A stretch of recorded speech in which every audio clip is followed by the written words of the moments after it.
Sinon, c'est une voisine, c'est une sœur. Nous fréquentions la même église. Mais depuis un moment, j'ai vu qu'elle n'était plus ça. Elle a perdu cette joie de vivre. Et un matin, j'étais à la maison, ils m'ont appelé qu'elles ont eu l'idée de créer une association pour lutter contre la drogue. Je n'ai pas réfléchi. J'ai dit, il n'y a pas de problème. Je suis avec vous. Et c'est avec ce temps maintenant que j'ai compris qu'elle vivait la situation. Pour ouvrir la parenthèse, la drogue est un sujet tabou. Très tabou. Personne ne veut faire le témoignage qu'elle vient de faire. Beaucoup de familles ont des enfants qui vivent dans la drogue, qui prennent dans la drogue, des filles comme des garçons.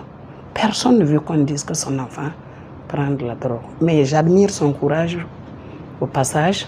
C'est une femme qui a du caractère, qui a des forces. Souvent, elle me dit, ah, mon fils a ce problème-là. Je dois aller à la gendarmerie. Mais avec un sourire.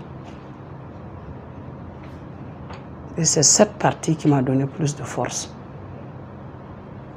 Et on est ensemble. Au départ, on a commencé à 4, comme elle a dit. Mais l'autre a trouvé que elle ne sait pas qu'est-ce qu'elle fait dans cette affaire. Nous sommes 3, mais à vrai dire, ce n'est pas facile. C'est sur fonds propres qu'on fonctionne pour le moment. C'est la première activité, comme elle a dit. Mais il faut que tout le monde s'implique. Ça concerne tout le monde. Même les jeunes filles qui sont là, ça les concerne. Mariée, pas mariée, tu as un enfant, tu n'as pas d'enfant, ça te concerne. C'est un fléau très complexe, très compliqué, et c'est un milieu difficile à comprendre.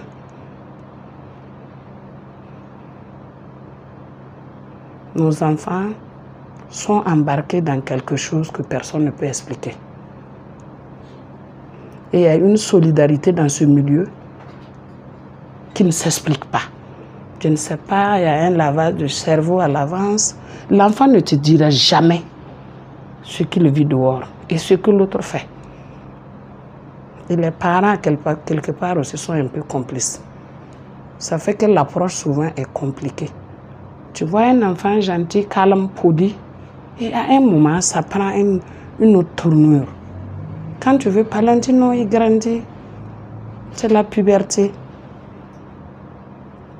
Il faut qu'on cherche à faire la part des choses. La puberté et la drogue, c'est 2 choses différentes.